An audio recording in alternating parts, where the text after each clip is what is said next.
ನಿಖಿಲ್ ಅವರು ಯಶವಂತಪುರಕ್ಕೆ ಬರ್ತಾರೆ ಅನ್ನೋ ಚರ್ಚೆ ಇದೆ, ಆ ಥರ ಇದೆಯಾ ಹೇಗೆ? ಅಣ್ಣ ಅದನ್ನು ನಾನು ಕ್ಲಿಯರಾಗಿ ಹೇಳಿದ್ದೀನಿ, ಇಷ್ಟೊತ್ತು ನಿಂತು ಮಾತಾಡಿದ್ದೀನಿ. ಏಕೆಂದರೆ ನಾನು ಎಲ್ಲಿ ಅಂತ ಹೋಗ್ಲಿಲ್ಲಿ, ಎಲ್ಲಿ ಅಂತ ಹೋಗಿ ನಿಲ್ಲಿಸ್ತೀನಿ, ನನಗೆ ದಯಮಾಡಿ ಆ ರೀತಿ ಏನೂ ಇಲ್ಲ.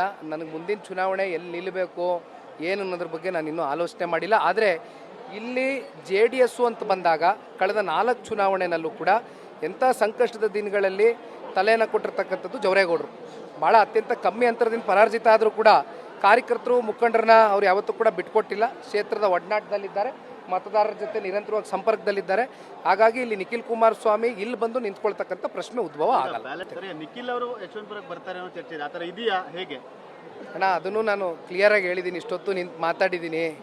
ಏಕೆಂದರೆ ನಾನು ಎಲ್ಲಿ ಅಂತ ಹೋಗ್ಲಿಲ್ಲಿ, ಎಲ್ಲಿ ಅಂತ ಹೋಗಿ ನಿಲ್ಲಿಸ್ತೀನಿ, ನನಗೆ ದಯಮಾಡಿ ಆ ರೀತಿ ಏನೂ ಇಲ್ಲ. ನನಗೆ ಮುಂದಿನ ಚುನಾವಣೆ ಎಲ್ಲಿ ನಿಲ್ಲಬೇಕು ಏನು ಅನ್ನೋದ್ರ ಬಗ್ಗೆ ನಾನು ಇನ್ನೂ ಆಲೋಚನೆ ಮಾಡಿಲ್ಲ. ಆದರೆ ಇಲ್ಲಿ JDS ಅಂತ ಬಂದಾಗ ಕಳೆದ 4 ಚುನಾವಣೆನಲ್ಲೂ ಕೂಡ ಎಂಥ ಸಂಕಷ್ಟದ ದಿನಗಳಲ್ಲಿ ತಲೆಯನ್ನು ಕೊಟ್ಟಿರ್ತಕ್ಕಂಥದ್ದು ಜವರೇಗೌಡರು. ಭಾಳ ಅತ್ಯಂತ ಕಮ್ಮಿ ಅಂತರದಿಂದ ಪರಾಜಿತ ಆದರೂ ಕೂಡ ಕಾರ್ಯಕರ್ತರು ಮುಖಂಡರನ್ನ ಅವ್ರು ಯಾವತ್ತೂ ಕೂಡ ಬಿಟ್ಕೊಟ್ಟಿಲ್ಲ. ಕ್ಷೇತ್ರದ ಒಡನಾಟದಲ್ಲಿದ್ದಾರೆ, ಮತದಾರರ ಜೊತೆ ನಿರಂತರವಾಗಿ ಸಂಪರ್ಕದಲ್ಲಿದ್ದಾರೆ. ಹಾಗಾಗಿ ಇಲ್ಲಿ ನಿಖಿಲ್ ಕುಮಾರಸ್ವಾಮಿ ಇಲ್ಲಿ ಬಂದು ನಿಂತ್ಕೊಳ್ತಕ್ಕಂಥ ಪ್ರಶ್ನೆ ಉದ್ಭವ ಆಗಲ್ಲ.